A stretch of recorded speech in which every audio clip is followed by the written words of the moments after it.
Hi there, I'm Failmonkey. This is my third starting zone, and at level 18, the journey is starting to take its toll.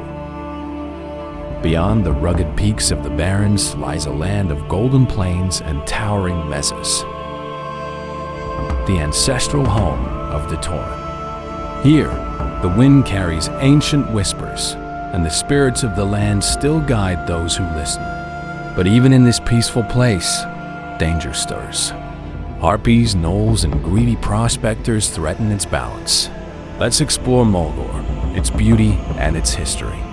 And yes, that means a lot of running.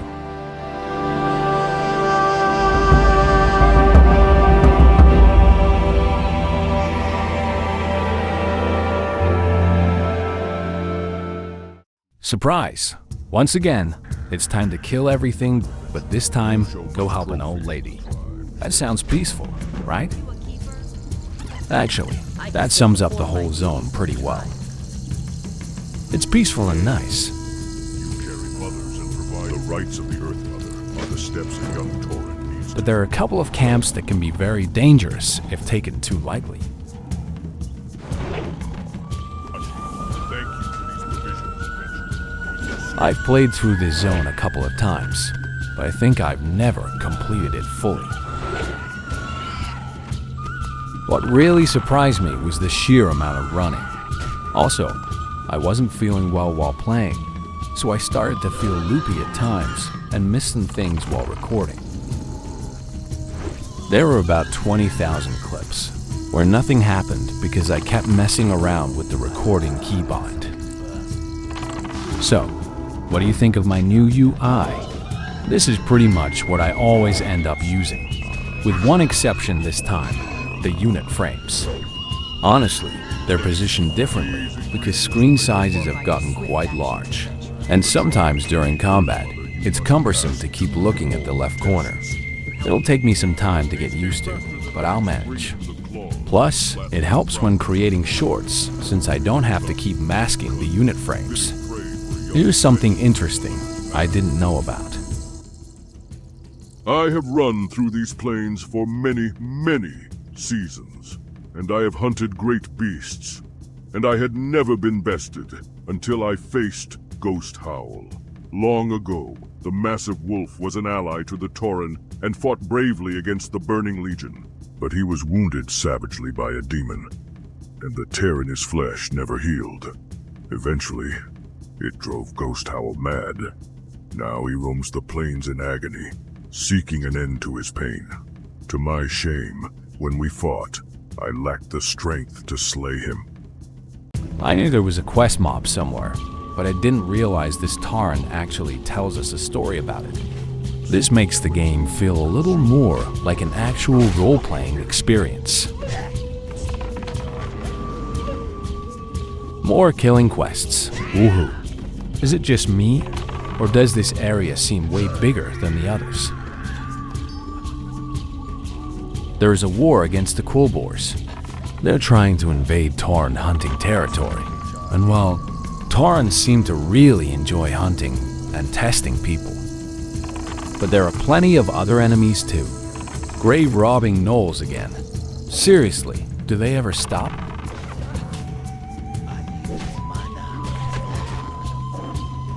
Angry harpies. But is there any other kind? And then, we're introduced to the venture company, the infamous Goblin Cartel. More on them later.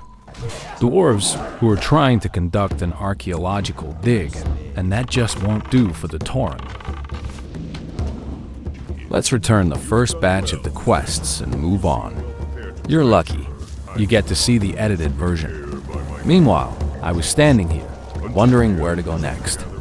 I remembered the roaming quest giver, and, of course, had the bad luck to choose exactly the wrong direction. So, I ended up running around way more than necessary.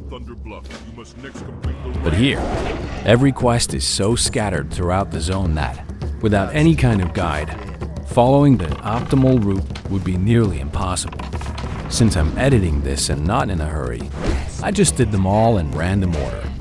The Venture Company is a ruthless, profit-driven goblin cartel that operates across world. The Venture Co. has little regard for ethics, the environment, or local populations. They are notorious for exploiting natural resources, enslaving workers, and using brutal tactics to secure profits. Venture Company mobs are always dangerous.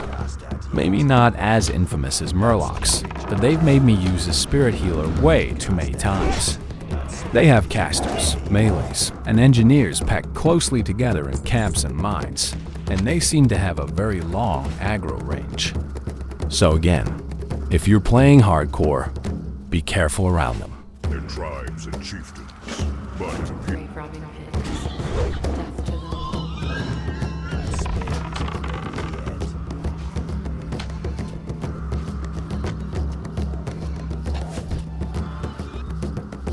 now.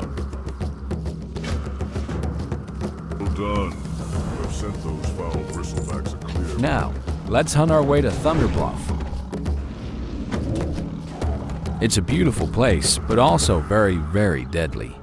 Go on YouTube and search for hardcore deaths, and almost every video has at least one clip of someone dying on the elevator. Also, there are 2 elevators, but hardly anyone ever uses the one in the back. Denizens of this sacred place, my friend. Honor them. Oh look, a rare. Nice, we got some bling bling. Orisha is a legendary beast born of Mulgore's ancient spirit.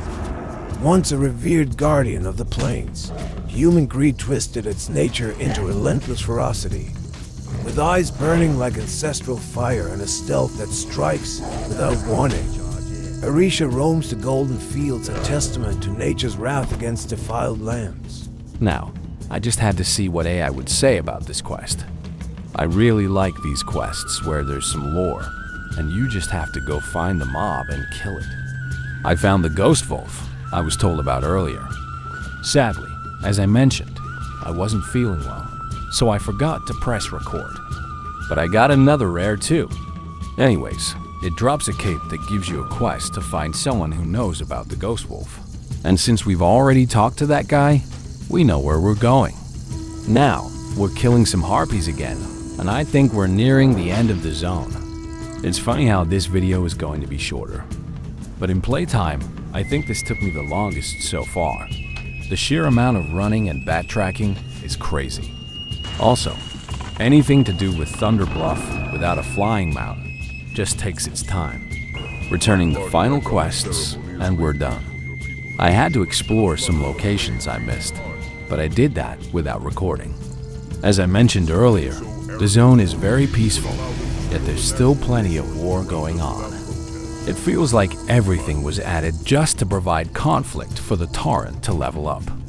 For example, the Venture Company has just arrived to loot natural resources, and the dwarves are doing the same.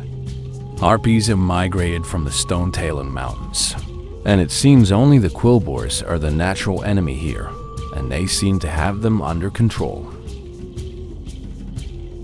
But for now, we're done with the starting zones. I made a poll on my channel asking whether I should do the Barrens or Silverpine Forest first. Since I'm just a tiny channel, no one voted. Well, I'll be doing the Barrens because it's more familiar to me and there are a lot of quests there. Thank you for watching, and see you next time.